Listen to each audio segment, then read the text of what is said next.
Darkness swallowed the corridor ahead of her, broken only by the trembling flame of a single lantern swinging from a hook. The marble beneath her bare feet was cold enough to sting. Her silk veil pressed against her mouth every time she tried to breathe. She could taste fear on the fabric. The whispers around her felt like claws against the back of her neck. Soft footsteps, hushed orders, the faint jingle of keys that locked doors no one returned through. Tonight was the night she was not meant to think about.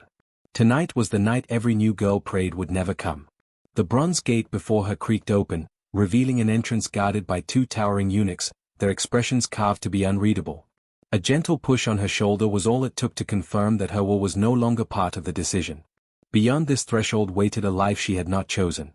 The scent of amber oil wrapped itself around her throat like a tightening rope. The arched ceiling above rose into a void, as if the palace itself stared down to consume her. A cold voice, smooth as polished stone, cut through the tension. Do not speak. Do not look up. Do not forget who owns your future. Her heart slammed against her ribs. She had been trained to keep her head lowered, her breath steady, her fear invisible. But nothing prepared her for this. Somewhere in this labyrinth of rooms and velvet silence lived the man who decided fates with a nod. The Sultan. Her world was no longer her own. One step forward and the gates behind her shut with finality. The sound echoed like a verdict. Darkness. Then, cut to black. If you are captivated by this hidden side of history, remember to like this video, subscribe for more grim truths behind royal power, and comment where in the world you're watching from. It helps us uncover more stories lost behind palace walls. For centuries, the outside world imagined the Ottoman harem as a paradise of silks, jewels, music, and passion. A secret Eden reserved for the most beautiful women on earth. But that was a fantasy crafted by travelers obsessed with mystery. The truth was far colder, far more controlled, and far more terrifying. At the height of the Ottoman Empire, this palace fortress in Istanbul didn't just house queens and concubines, it ruled kings and sultans. The decisions made behind these walls shaped wars, alliances, and generations of rulers. This place was not a bedroom. It was a political engine. And every girl inside it was a cog. Hundreds arrived from across conquered lands, the Mediterranean, the Balkans, North Africa, the Caucasus. Some were taken violently, some were sold by families chasing prestige, some were gifts from vassal states desperate to please the empire. But once the gates closed, every single one of them became property. Their names were often stripped away. Their identities erased. They were catalogued, trained, evaluated. Beauty measured.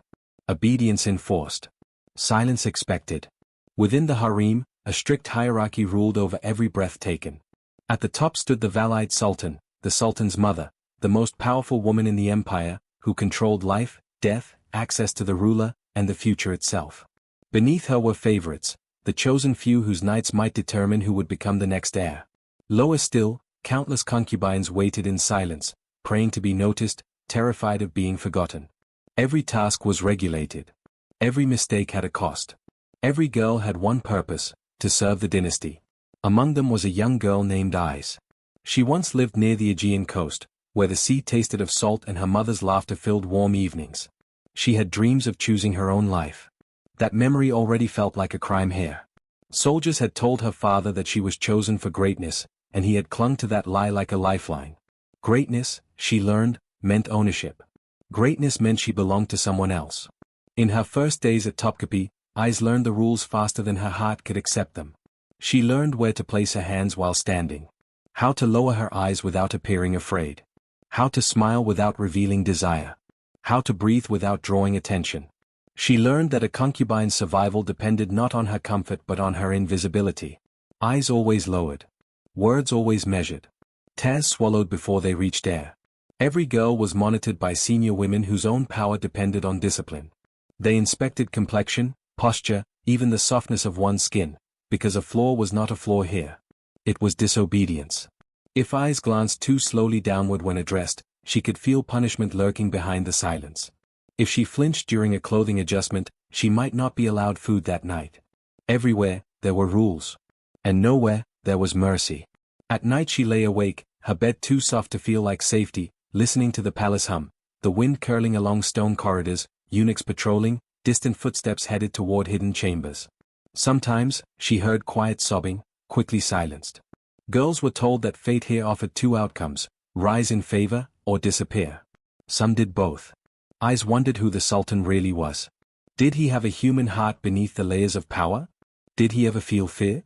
Did he ever listen to the echoing silence of his palace and wonder who he had become? She would never ask. Here, curiosity was a luxury no one survived. Days turned into weeks. The language of palace authority slowly replaced her own voice. She was molded by lessons she didn't want. Poise. Seduction without expression. Devotion without choice. Her value was no longer tied to who she was, but how perfectly she could pretend to belong. Occasionally she caught whispers exchanged between girls, the coded warnings of those who still dared to care. Some vanished after those whispers. Perhaps they were chosen by the Sultan. Or perhaps they made mistakes. Either way, their rooms were quickly prepared for the next number on the list. Because that is what she had become. A number. A record in a ledger. A possibility waiting to be evaluated. Alone in the dark, she realized the most terrifying truth of Topkapi. Here, hope was a trap. Hope tricked girls into believing they could control the path ahead. Hope made them vulnerable. Hope ensured obedience. Eyes clutched her thin blanket to her chest, staring upward into nothing. She imagined waves crashing against the shore where she once played. She held on to that memory as tightly as she held her breath.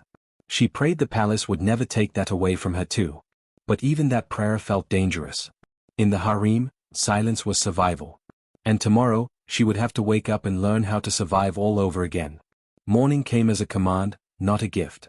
Before the first call to prayer drifted over Istanbul's rooftops, the concubines were awakened by the sound of wooden sticks tapping the marble floors, the signal that dreams were over. Eyes rose quickly, heart steadying into the rhythm of obedience. She followed the line of girls through corridors where every footstep echoed like a record of their existence. Training began in silence. Their first lesson of the day, how to walk. Not too fast, not too slow. No sound from the heel. Ankles straight, toes forward, arms relaxed but graceful. Every movement was a message to whoever might be watching. And someone was always watching. The Kalfars circled around them like hawks, waiting for the slightest mistake. A girl ahead of Eyes turned her head out of instinct when another coughed. A crack of a bamboo stick against her calves corrected the error. She didn't cry. Crying was louder than breathing, and noise was a threat to order. From walking, they were directed toward long tables arranged with grooming tools and fabrics. Their hair was brushed until their scalps burned. Their hands were soaked in oils until they glistened, soft enough to show that labor was beneath them, but firm enough to serve without trembling. Even the way they held a comb revealed whether their transformation was complete. Every girl had been taken from a world where she once knew who she was. Here, they were being rebuilt according to scripts written generations before they were born. Their upbringing, their religion, their languages, dissolved like sugar in boiling water. If they remembered too much of themselves, they would not fit the mold. Eyes stared ahead, memorizing what the others did. She learned how to silence hunger when breakfast came late. She learned how to bow without lowering her dignity, even though the palace tried to erase it. She learned that every mistake made her visible, and visibility meant danger. The baths came next. Steam rose from the marble floors like spirits trying to escape. Rows of girls undressed under the watchful eyes of the attendants. No shame permitted. Shame suggested ownership of one's body. And that, here, was a forbidden belief. Warm water poured from copper basins, infused with rose oil. A Kalfa scrubbed Eyes' skin as though polishing an object for display. The air smelled of lavender, sweat, and fear. Some girls closed their eyes to remember who they once were. Others kept them open so they would not drown inside their own minds. After the bath, the girls were brought to a hall where they learned music, not for pleasure, but for manipulation. Instruments they had never seen were placed in their hands. They learned soft songs that could soothe, and slow dances that could charm. They learned to laugh lightly without joy. To become irresistible without revealing desire. A concubine's power came only from what she could make a man feel, not from what she felt. Once training ended for the morning, they were led to the courtyard for afternoon prayers. But even prayer was regulated. Their devotion was observed. How long they bowed. How deeply they breathed. Their connection with God was measured through the lens of obedience to the palace. Hours passed without the sun. Time here did not move naturally, it bent to ritual. That evening, Eyes was summoned by a woman who carried herself with chilling authority. She was called the Hazanida Usta, the keeper of discipline, the collector of secrets. Her eyes held the weight of countless broken hopes. She motioned silently for Eyes to follow. They walked through corridors eyes had never seen before, darker, narrower, with locked iron doors on either side. Inside a small chamber stood a mirror surrounded by flickering candles. Eyes saw her reflection, delicate jewels hanging from her ears, her hair twisted into intricate coils, her skin perfumed until she felt like a stranger inside her own body. The Hasanida spoke finally, her voice a blade wrapped in silk. "You are being noticed." Eyes' heart skipped painfully. Was that a blessing? Or a warning? "You will be evaluated," the woman continued. "Every detail. Every gesture. Do not disappoint." Disappointment was a word that carried consequences large enough to erase a person entirely. Eyes nodded, throat tight. She wanted to speak, to ask what fate awaited her, but fear sealed her lips. Questions were disobedience. And disobedience had a way of disappearing. She was taken to a room where food waited, sweet pastries, figs, spiced meats. More than she had seen since her arrival. The eunuch standing guard instructed her to eat, but not too much. "The Sultan favors grace," he said. "Not hunger in the eyes." She forced down tiny bites, aware that appetite was being studied. After dinner, a servant girl approached her and whispered something that chilled her blood. "They are preparing you for the Sultan's chambers." Ai's stomach twisted. She could not tell whether it was terror or some dangerous fragment of hope. The girl squeezed her hand in the briefest flicker of solidarity before stepping away. Connections among concubines were discouraged. Attachment made loss unbearable, and loss was common here. Night deepened. The palace changed its voice, daytime authority shifted into nighttime silence. Candles flickered like watchful souls as eunuchs guided eyes through a different passage. The walls tightened around them, carved with ornate reliefs that seemed to stare directly into her thoughts. As they walked, Eyes remembered the rumors she had heard in trembling whispers. Some girls returned from that night with jewelry and new ranks. Their lives elevated above the rest. Others returned changed, silent, hollow, never meeting anyone's eyes again. A few never returned at all. She tried to steady her breathing. She tried to believe she was still a person, not a piece of palace property. She tried to hold on to the sound of the sea, the only memory that still felt like freedom. They stopped outside a closed door. An enormous golden symbol of the Ottoman crest glimmered in the candlelight. This was no ordinary room. This was an intersection of power and fate.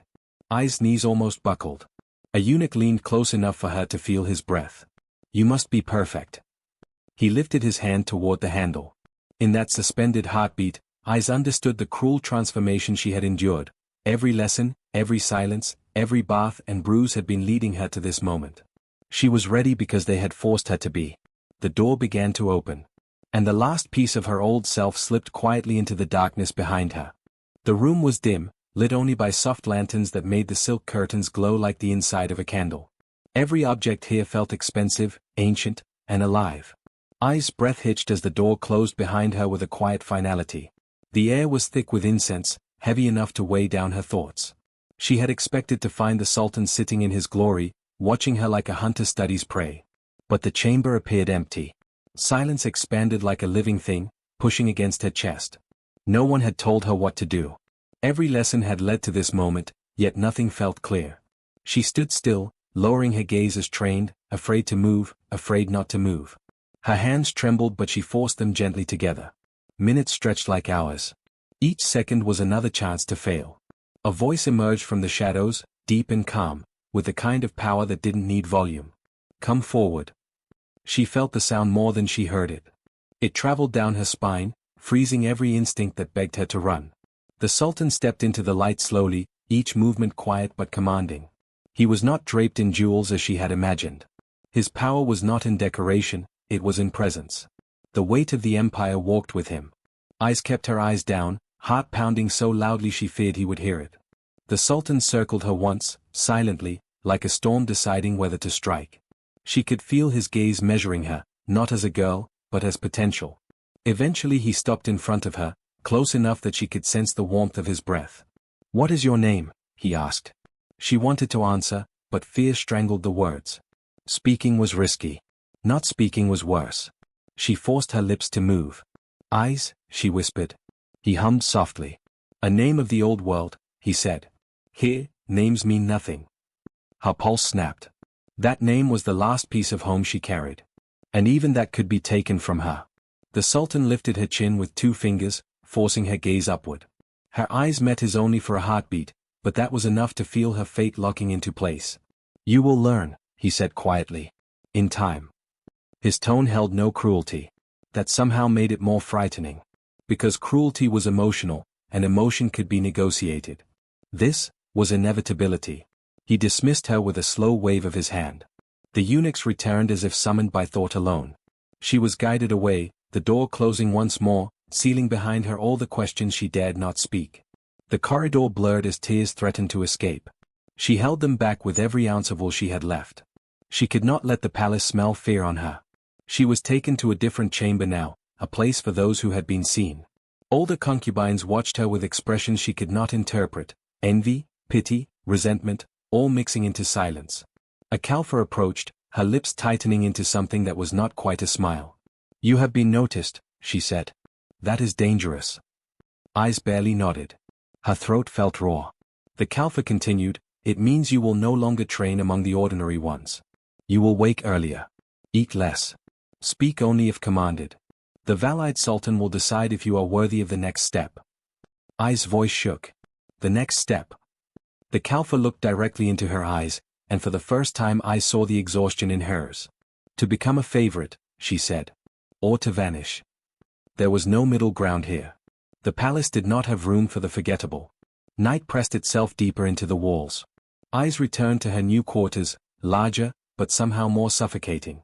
A soft bed waited for her, embroidered cushions, lush fabrics, luxuries meant to reshape her identity. But she felt none of it. She sat perfectly still, folding her hands in her lap, refusing to let comfort infect her fear. Sedef appeared at her doorway, face pale with worry. She waited until the eunuch had stepped out of earshot, then rushed in quietly. "What happened? Did he hurt you?" Her words came fast, full of dread. Eyes shook her head. "No, not yet." Sedef exhaled shakily. Relief mixed with terror. "You must be careful. Girls who get his attention too quickly." She paused, not wanting to finish. But Eyes already understood. Attention was not salvation. It was a test. Sedef squeezed her hands. "Listen to me. You must become what they want, but do not let it replace who you are. Promise me." Eyes wanted to promise. She wanted to believe identity could survive here. But she saw fear lurking behind Sedef's hopeful expression. She nodded anyway.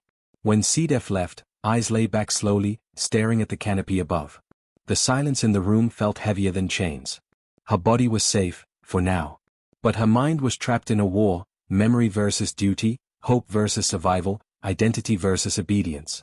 Sleep would not come easy. She closed her eyes and tried to remember her mother's voice, but it was fading, replaced by the low murmur of distant palace guards, the creak of ancient wood, the quiet whimpers of girls praying they would not be chosen tomorrow. Morning light eventually bled into the room. Eyes hadn't slept, but she rose anyway when the knock came. Today, the rituals would be harsher. The stakes higher. She was no longer preparing for a possibility. She was preparing for a role. Her path was no longer wide. It narrowed to a point sharper than a blade.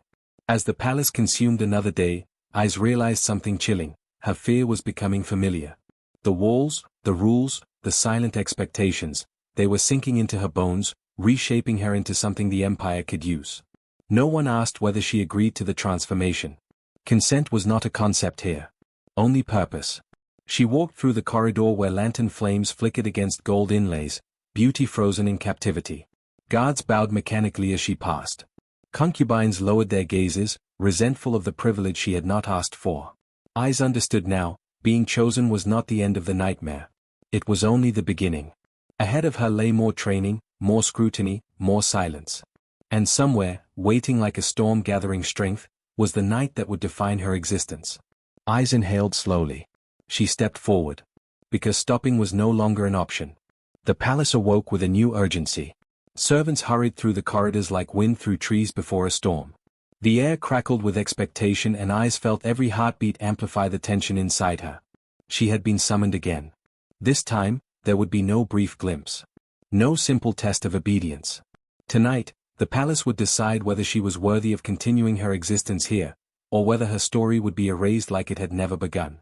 She was led through a series of doors she had never seen before, each one locking behind her as if sealing the past away. She tried to steady her breathing, but the closer she got to the invisible center of power, the smaller and more fragile she felt. Her footsteps were quiet, but her dread was loud enough to echo in her mind. The Valide Sultan awaited her.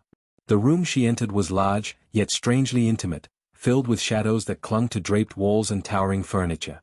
The Valide sat on a raised divan, expression unreadable, hands resting lightly upon embroidered cushions. Her eyes were sharp, ancient with knowledge of palace sins and palace victories. Life and death had both passed through her gaze countless times. She did not speak at first. She simply regarded Eyes as if she was studying a rare artifact, beautiful, valuable, replaceable. Eyes bent her knees and lowered her head, afraid to breathe too loudly. When the Valide finally spoke, her voice was soft enough to be mistaken for kindness, yet stern enough to freeze blood. "You have been brought to us for a reason," she said. "Some succeed. Most fail. The Sultan has noticed you. Now you must prove you can protect the empire we fought to build." The empire she referred to felt distant to Eyes, not the map of territories and conquests, but the cruel architecture of control that lived within these palace walls. She was not protecting the empire. She was being shaped to serve it. The Valide's words, however, made no distinction. "We will prepare you," the woman continued. "If you learn well, you will rise. If you falter," she let the silence finish the sentence for her. Eyes whispered the only answer she could.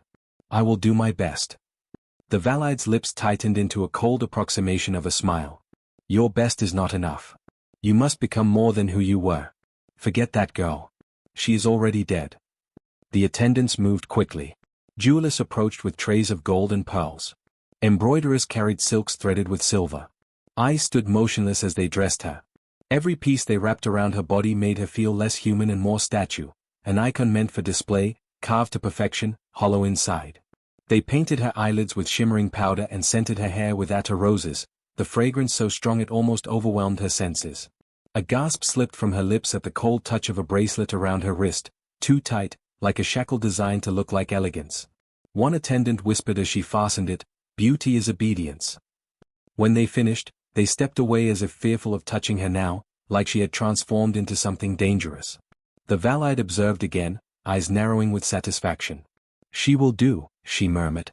They led Eyes onward through the palace until she reached a chamber where the walls glowed with lantern light reflected in polished gold. A carpet soft enough to swallow her footsteps guided her forward. The eunuch who escorted her did not look at her. He did not need to. He had seen thousands like her walk this same path. The door opened. The Sultan was sitting, waiting. This time, he was alone. This time, silence was not protection, it was expectation. I stepped inside. The door shut. The world outside ceased to matter. Her legs felt weak but she forced them forward. The Sultan gestured for her to sit near him.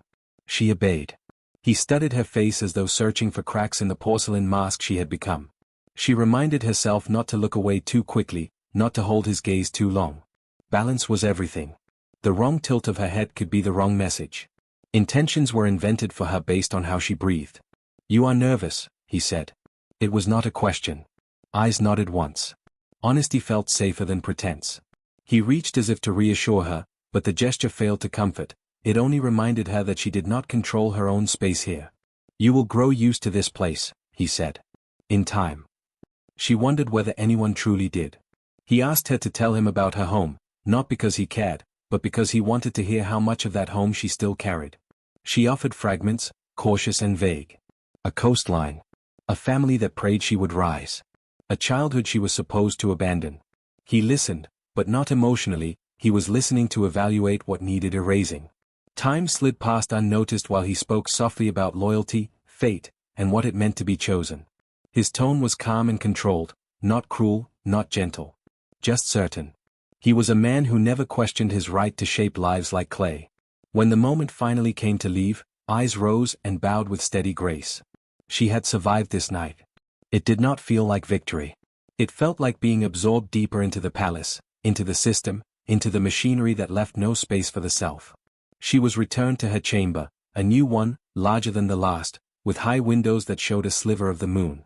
Sedef was nowhere to be seen. Eyes realized she was surrounded by luxury but isolated from everything familiar.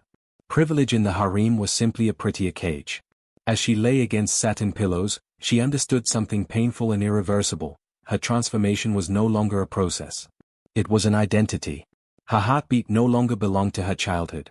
Every future breath would be taken on behalf of the dynasty. She closed her eyes. She tried to summon the sea again, its waves, its freedom. But the scent of incense drowned it out. The palace took everything slowly. Today, it had taken memory. Tomorrow, it might take will. And yet, she survived. For now. But she knew she was not alone in the cycle. There were others, countless girls whose names were never recorded, whose stories were never told, whose futures were erased without a trace. Their footsteps still haunted these halls, silent evidence of lives consumed by power. History remembers the empire. It forgets the girls. Eyes clutched the last piece of herself inside her chest, before sleep finally pulled her under.